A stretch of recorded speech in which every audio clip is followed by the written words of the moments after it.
Hi, boys and girls. Welcome to Unit 4, Lesson 1, our first read aloud about ancient Roman civilizations.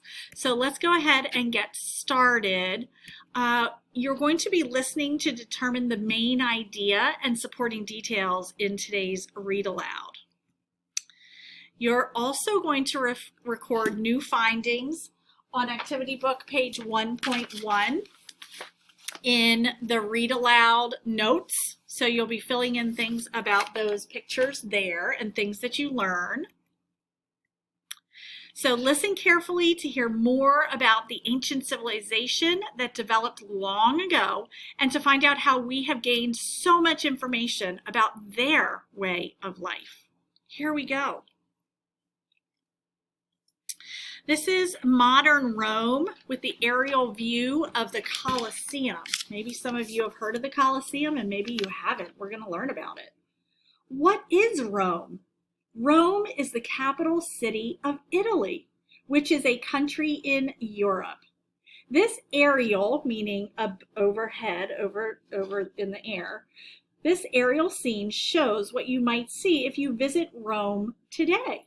It is a beautiful, vibrant city full of fascinating things to see and do. As good readers and listeners, we are always asking ourselves what the main idea is or what the paragraph is about, even if you don't realize you're doing that.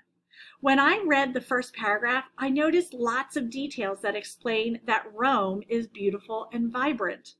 I also read that there are a lot of things to see. This whole paragraph is about Rome. Let's read the next paragraph to see if we can figure out the main idea and supporting details. Listen carefully. See if you can pick out the main idea. Here is something that thousands of people travel to Rome to see every year. Does anyone know what this is? It's called the Coliseum. When you look at this picture, you might ask yourself another question. What was the city of Rome like a long time ago? After all, this building does not appear to be new or in a very good condition. That is because it is almost 2,000 years old. So what is the main idea of this paragraph? What was that mainly about? If you're thinking the Colosseum in Rome, you are correct. This famous building is just one of the countless remains from the ancient Roman civilization. The Coliseum was basically a big sports stadium for Romans. However, instead of watching football or baseball, ancient Roman sports fans came to the Coliseum to watch combat sports, often involving people fighting each other or animals, sometimes to their death. The fact that their sports were so bloody and deadly might lead you to think that Romans were violent people, and they were in many ways. The Romans had some of the most powerful armies in history. But as you can see from the beauty of Roman architecture in this photograph, the ancient Romans were also incredibly creative people. The Romans were the first to widely use arches in many of their buildings and bridges. The arch, first used by the Egyptians and Mesopotamians and improved upon by the Romans, allows an opening of a structure, such as a window or doorway, to be much wider because the curved edges of stone offer more support than a flat piece of stone would. You will learn more about this and other contributions of the ancient Romans as you hear about their history, government, art, religion, and more. Beginning with the city of Rome, the Romans built a civilization that controlled most of present-day Western Europe, as well as large parts of present-day Asia and Africa. In yellow, this map shows the large area the Romans controlled at the height of their empire, meaning when they were at their best. See the boot-shaped country near the middle? Oops. The boot-shaped country near the middle, right here. That's Italy. Right there is where we're talking about. That is the country we now call Italy. Italy is called a peninsula because it is surrounded on 3 sides by water. This is where the ancient Roman civilization began, and from there it spread to the north, to the south, to the east, and to the west. It took many years to build this vast empire. That is why the saying, Rome wasn't built in a day, has come to refer to the creating of something that is large or complicated and that takes much time and dedication. As their empire spread, the Romans also spread their culture or way of life, including their laws, art, architectural influences, language, and knowledge. Although most ancient Roman buildings are now ruins or are completely gone, Roman culture has changed the world in ways we continue to experience today. The Romans were not the first people to think the area known as present-day Italy was a good place to live. Don't forget, you're also writing things down that you learn on your activity book page 1.1. Don't forget to fill in those boxes. Go back and listen again if you need to. The Romans were not the first people to think the area known as present-day Italy was a good place to live. In fact, the ancient Greeks had settled in parts of southern Italy. Starting around 700 BCE, before the Common Era, a civilization called the Etruscans moved into central Italy. Nobody is sure where the Etruscans came from exactly, but we know that they started building towns a couple hundred years before the city of Rome existed. This picture shows the ruins of a walled Etruscan city. Why do you think they built the city in that particular spot? It looks like it would be hard to get there, doesn't it? That was the point.